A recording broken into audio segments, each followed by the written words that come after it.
हरिओम बच्चों, आज अकाउंट की बेला में हम आपको बताएंगे कैश बुक का ट्रिपल कॉलम कैश बुक बताएंगे। इसमें बताएंगे 3 कॉलम होते हैं, डिस्काउंट, कैश और बैंक। जहां पे अमाउंट लिखते थे कैश और बैंक बस लिखते थे, वहां एक डिस्काउंट, कैश और बैंक भी हो जाएगा। 12वां नंबर सवाल देखेंगे शिवलाल की पुस्तक का, जो 254 पेज में दिया हुआ है। ठीक है ना, बिल्कुल ध्यान से देखेंगे, भी एक बार देख लेंगे तो क्लियर हो जाएगा।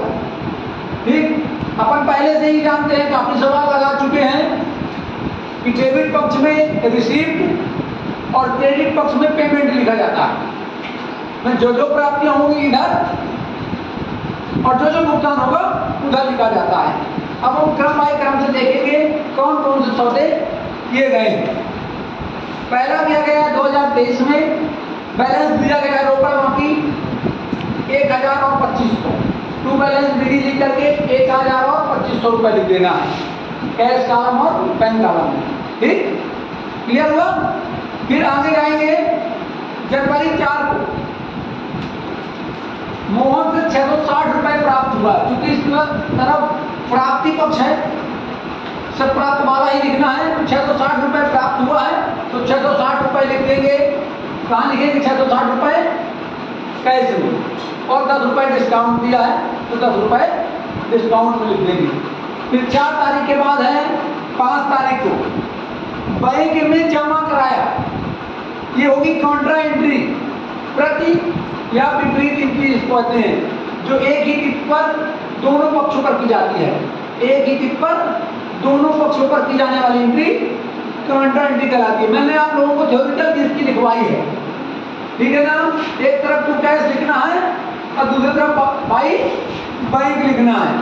और कॉलम कैश लिखना है तो बैंक कॉलम में पैसा, और बैंक लिखना है तो कैश कॉलम में पैसा। देखो अपन ने किया तो कैश अकाउंट सामने सी लिखना है और बैंक कॉलम में पैसा। दूसरी तरफ 5 तारीख को देखो भाई बैंक अकाउंट सी लिखा है 1000 रुपए, कैश कॉलम में पैसा। फिर विपरीत लिखना है एक दूसरे की, लेकिन दोनों तरफ भी लिखी जाएगी। फिर अगला पॉइंट देखें, रोकड़ माल खरीदा, यानी नगद माल खरीदा तो पार्ट 2 कैश अकाउंट खरीदा।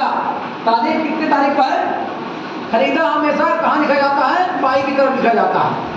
ठीक है ना, तो बाई बार से लिखा हूं 500 रुपए कैश कॉलम में।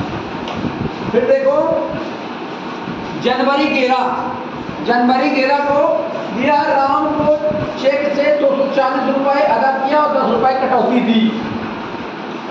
240 रुपए अदा किया, बाई राम पेमेंट कर रहे हैं, चेक से दिया तो 240 रुपए यहाँ लिख दिए बैंक कॉलम में, 10 रुपए डिस्काउंट में लिख दिए। ठीक, पूरा समझ लेना है आप लोगों को। फिर जनवरी 15 रोकड़ बिक्री हुई। बिक्री हमेशा कहाँ लिखी जाती है? रिसीप्ट तरफ लिखी जाती है, क्योंकि इससे कुछ प्राप्त होता है, कैश प्राप्त हो रहा है। तो टू सेल्स अकाउंट 15 तारीख को 500 रुपए बिक्री प्राप्त हुई तो 500 रुपए, ठीक है, कैश कॉलम में। फिर आगे देखेंगे इसी 15 तारीख को ही बैंक में जमा किया 600 रुपए, बैंक में जमा किया 600 रुपए, कॉन्ट्रा एंट्री होगी बच्चों। ठीक है ना, टू कैश लिख करके सी लिखना है सामने और बैंक में लिख देना है। इसी प्रकार 15 तारीख को ही इस पक्ष में जो होगी बाई बैंक लिखना है और कैश कॉलम में पैसा लिख देना है। ठीक है, ठीक है बच्चों, तारीख 15 को इसके सामने लिख देंगे।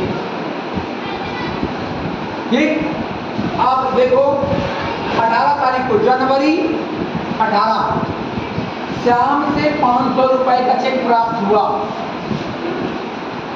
और बैंक में जमा कराया तो बैंक कॉलम में टू श्याम और बैंक कॉलम में रुपया लिख देना है 500। क्लियर। फिर देखो 20 तारीख को बैंक से कार्यालय के लिए 100 रुपए निकाले, ये कॉन्ट्रा एंट्री, तीसरे नंबर की कॉन्ट्रा एंट्री। ठीक है ना, 20 तारीख को दोनों कॉन्ट्रा एंट्री यानी दोनों पक्षों पर लिखी जाने वाली एंट्री। टू बैंक अकाउंट कैलर कॉलम में सी लिखिए और बैंक के अकाउंट में लिख रहे हैं यहाँ तो कैश कॉलम में पैसे रखिए। और यही वाली एंट्री कहाँ करिए, क्रेडिट पक्ष में भी करिए। 20 तारीख को ये देखिए बाई कैश अकाउंट सी लिखिए और बैंक कॉलम में पैसे लिखिए। ठीक, जब यहाँ कैश लिखा जाए, यहाँ बैंक लिखा जाएगा तो कैश कॉलम में पैसा, और कैश लिखा जाएगा तो बैंक कॉलम में पैसा, दोनों पक्षों में की जाएगी। ठीक, फिर इसके बाद अपन आ गए 20 तारीख के बाद आए जनवरी 23 को सोहन से 200 रुपए का चेक आया।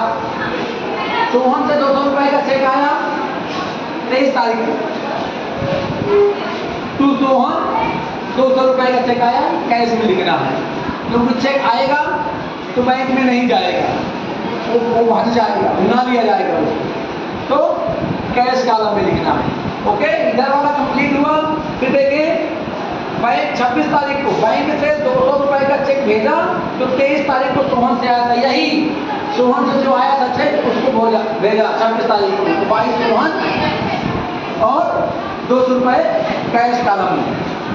ठीक, फिर देखेंगे जनवरी 31 सबसे लास्ट, रोकड़ी वेतन दिया, सैलरी दी और किराया भी दिया। नगद सैलरी दी तो 100 रुपए कैश कॉलम में, चेक द्वारा किराया दिया तो 40 रुपए बैंक कॉलम में। ठीक है, अब आप लोगों को कुछ भी नहीं करना है, आप लोगों को डेबिट पक्ष को पहले जोड़ लेना है। डेबिट को जोड़े, डिस्काउंट 10 आया, कैश का कॉलम 2460 आया, 2460, इसका 4600 रुपए आया। ठीक, अब कैश से कैश का मतलब और बैंक से बैंक का मतलब, यहाँ आया 2460, इसको अपन जोड़े तो कितना आ रहा है, इसको जोड़ने पर मात्र 2400 आ रहा है, यानी 60 रुपए की 60 रुपए की जो कमी हो रही है उसको लिख देंगे बाई बैलेंस CD, लिख करके 60 रुपए अंतर की राशि लिख देंगे। ये बैलेंस हो जाएगा, पैसा अपने पास बचा शेष। ठीक है ना, खर्चा करने के बाद 2460 में से 2400 ही खर्च को 60 रुपए बच गया। इसी प्रकार बैंक कॉलम जोड़ेंगे तो बैंक कॉलम जोड़ने के बाद 4600 रुपए आया, और इधर का भी जोड़े 200 300 380 रुपए 4420 आ गया। 4600 को घटाने पर 4420 आ गया। और यही बैलेंस, तो ये दोनों बैलेंस है, ये बैलेंस जो है अगले फरवरी में टू बैलेंस PD के नाम से जाने जाएंगे। ठीक है, यही बैलेंस अपने पास 60 रुपए कैश बचा और बैंक में 4400 4420 रुपए बचा। सिद्धम में सवाल पूर्ण हो चुका है। आपको कहीं भी डाउट हो तो आप पूछ सकते हैं, घर में लगाएंगे, कोई प्रॉब्लम हो तो फिर पूछेंगे। हरिओम।